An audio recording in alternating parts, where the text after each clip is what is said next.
திராவிட முன்னேற்ற கழகம் துவங்கி 75 ஆண்டுகள் ஆகுது. இந்த 75 ஆண்டுகள்ல திராவிட முன்னேற்ற கழகம் என்ன பண்ணிருக்குது அப்படிங்கறத தெரிஞ்சுக்கணும் அப்படின்னா தமிழ்நாட்டு அரசியல்ல இருந்து திராவிட முன்னேற்ற கழகத்தை வெளியெடுத்து வச்சிருக்கணும். திமுக இல்லன்னு சொன்னா இந்த 75 ஆண்டுகள்ல என்ன வளர்ச்சி தமிழ்நாட்டில் இருந்திருக்கும் அப்படின்னு பாத்தீங்கன்னா மைனஸ் தான் இல்லாம.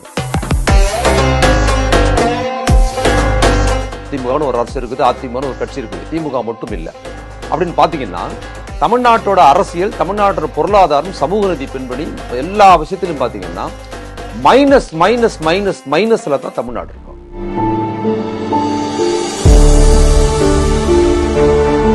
இதை நான் மிகைப்படுத்தி போட்டு சொல்ல, நீங்க எல்லாத்துக்கும் எவிடன்ஸ் இருக்குது, வரலாறு இருக்கு. அதை நீங்க எடுத்து பாத்தீங்கன்னாலே தமிழ்நாட்டோட இந்த வளர்ச்சிக்கு, இந்த கிராஃபுக்கு என்ன காரணம் அப்படின்னு பாத்தீங்கன்னா பண்பாட்டு ரீதியா, பொருளாதார ரீதியா, சமூக நீதி விஷயமா எல்லா விஷயங்களிலும் திமுக பங்களிப்பு மகத்தானதா இருக்குதுங்கிறத திமுக மைனஸ் பண்ணி பாத்தீங்கன்னா தான் திமுக சிறப்பு.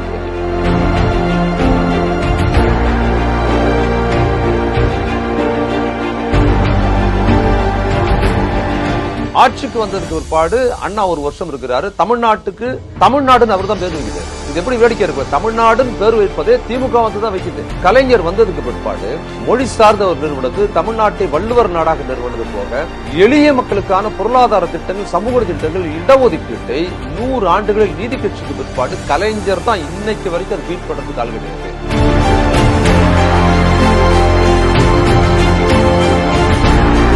பள்ளிக்கூடங்கள், கிராமப்புறங்கள மேம்பாடு, அதெல்லாம் நீங்க சிந்திக்க முடியாத அளவுக்கு இந்திய அளவில் செயல்பட்டு இருக்கிறாரு.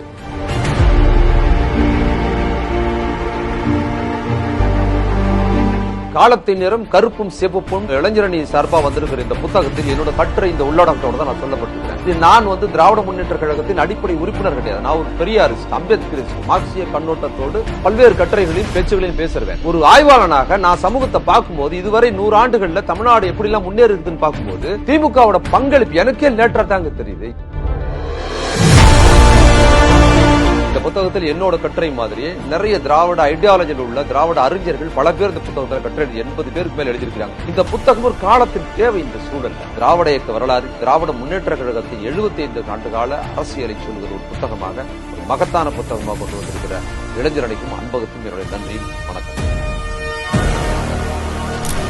80க்கும் மேற்பட்ட கட்டுரையாளர்கள், தேசிய கட்சிகளின் தலைவர்கள், கூட்டணி கட்சி நிர்வாகிகள், மாண்புமிகு முதலமைச்சர், கழக தலைவர் உள்ளிட்ட தலைமை கழக நிர்வாகிகள் ஆகியோரின் பங்களிப்போடு முத்தமிழறிஞர் பதிப்பகம் சார்பாக 1120 பக்கங்களில் திமுக எனும் பேரியக்கத்தின் பன்முக பரிமாணங்களை விளக்கும் அறிவார்ந்த ஆவணம்.